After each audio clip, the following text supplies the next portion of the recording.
Hepatitis liver से जुड़ी एक बीमारी है जिसमें लिवर में सूजन आ जाती है और इसके कारण कोशिकाओं को नुकसान पहुंचता है।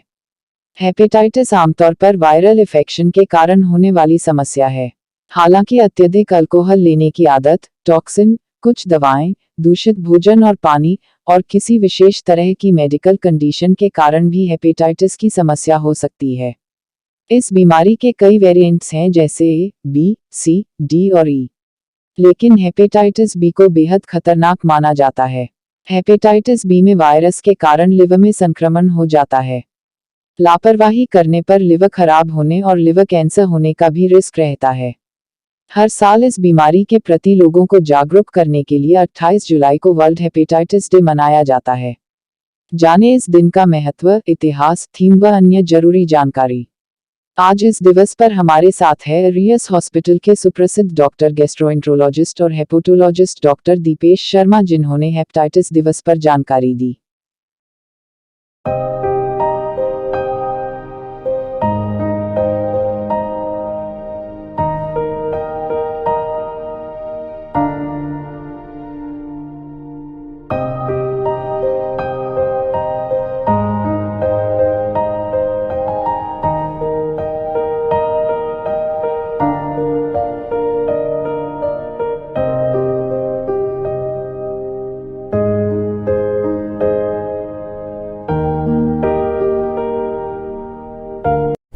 नमस्ते दोस्तों, मेरा नाम डॉक्टर दीपेश शर्मा है।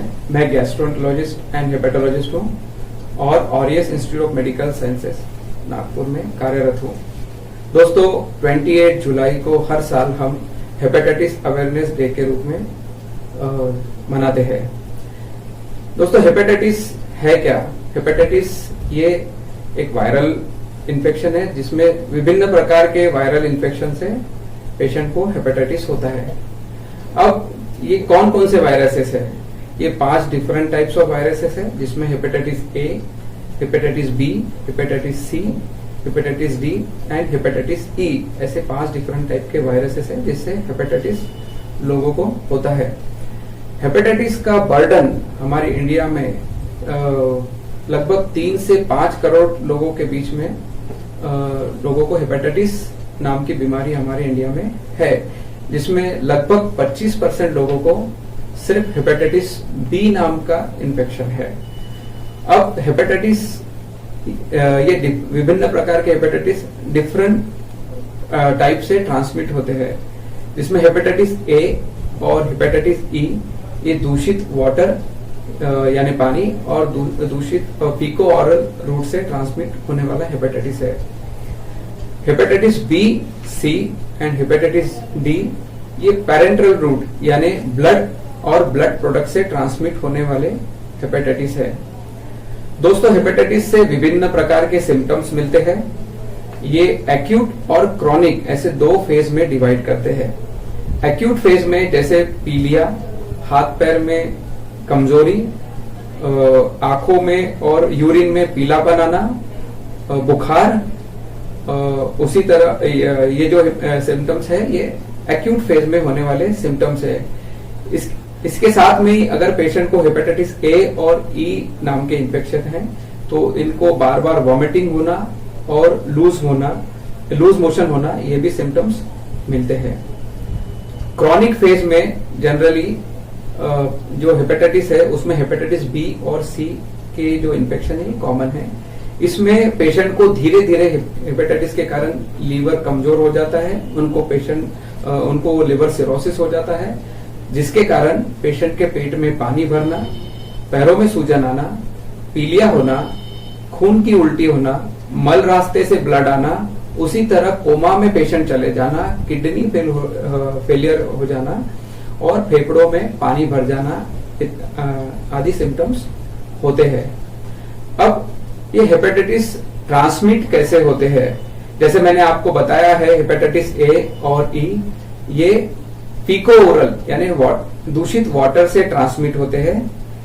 उसी तरह hepatitis B, C and D infected blood और ब्लड प्रोडक्ट से ट्रांसमिट होते हैं, जिसमें इन्फेक्टेड ब्लड किसी पेशेंट को चढ़ा जाना, इन्फेक्टेड निडल का प्रिक हो जाना, हेल्थ केयर वर्कर को पेशेंट से ट्रांसमिट होना, उसी तरह मदर से चाइल्ड, अगर मदर को हेपेटाइटिस बी है तो हेपेटाइटिस बी और सी है तो चाइल्ड को ट्रांसमिट होना, सेक्सुअल कांटेक्ट, यदि आपके पार्टनर को हेपेटाइटिस बी या सी है तो एक पार्टनर से दूसरे पार्टनर को ट्रांसमिट होना इत्यादि पैरेंटल रूट ऑफ ट्रांसमिशन है।